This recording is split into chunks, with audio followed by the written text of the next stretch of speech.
9 September হবে ওই উপরে অফিস মেমোটা, তাতে সাবজেক্টটাতে এবং সইটাও এখানে এনক্লোজ করেছে। আপনি দেখবেন আমাদের ডিস্ট্রিক্ট জাজ সাউথ 24 পরগনা, তার ওনার নাম হচ্ছে শুভ্রদীপ মিত্র, ডিস্ট্রিক্ট জাজ সাউথ 24 পরগনা। তিনি লিখছেন to register inspection 1 honourable high court Kolkata. Subject intimation has received from the judicial officers of Diamond Harbour Sub-Divisional Court regarding safety and security issue that cropped up on 8/9/2024. It's a very alarming যে পশ্চিমবাংলায় জাজেরা সুরক্ষিত নয়। জঙ্গলের রাজত্বটা কোন জায়গায় গেছে, এই লেটারটা হচ্ছে ফরওয়ার্ডিং লেটার। মূল কমপ্লেনটা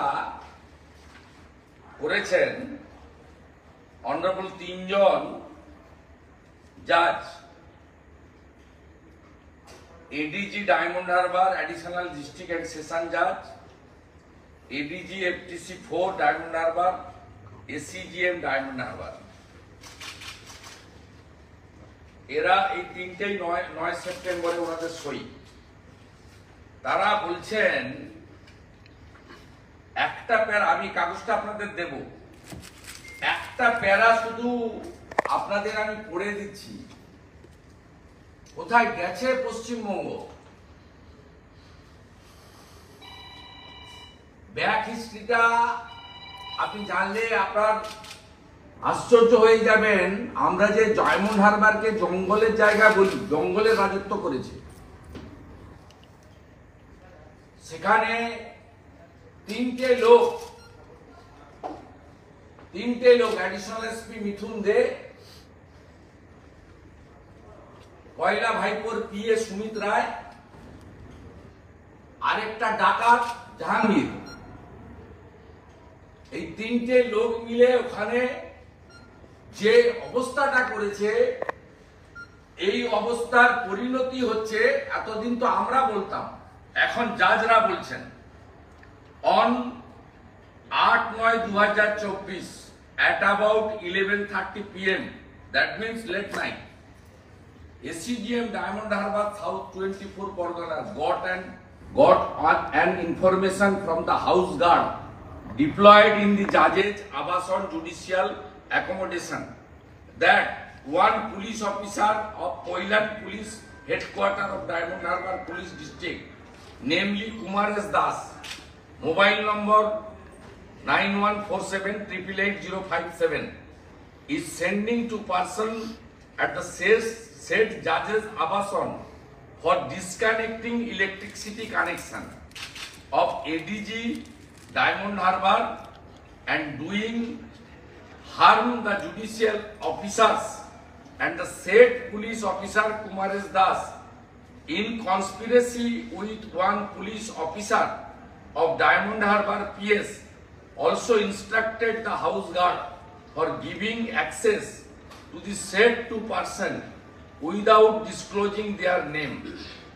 After knowing about the said fact, Additional District Judge SCGM, Additional District Judge Fast Track Court 4 started to take information about the matter.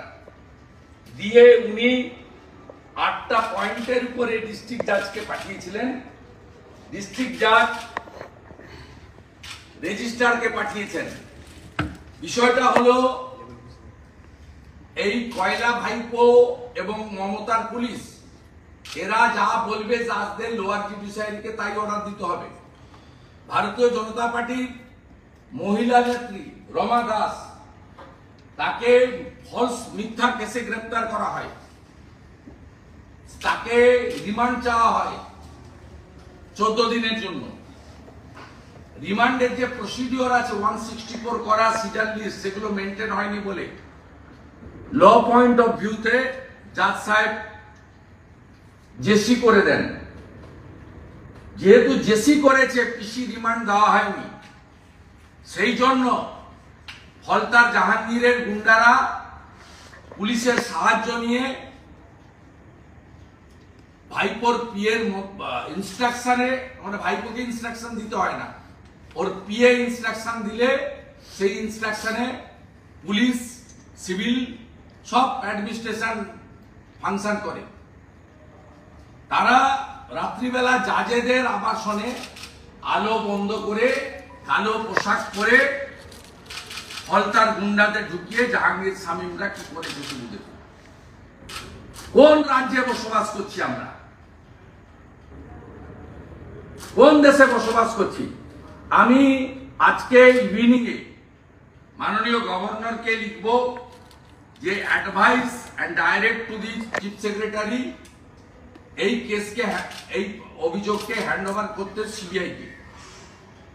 যদি না করে সরকার, আগামী মানডে আমি পাবলিক ইন্টারেস্ট লিটিগেশন করব টু প্রোটেক্ট লোয়ার জুডিশিয়ারি এবং আমাদের জাজেস। As a leader of opposition I am bound to do it.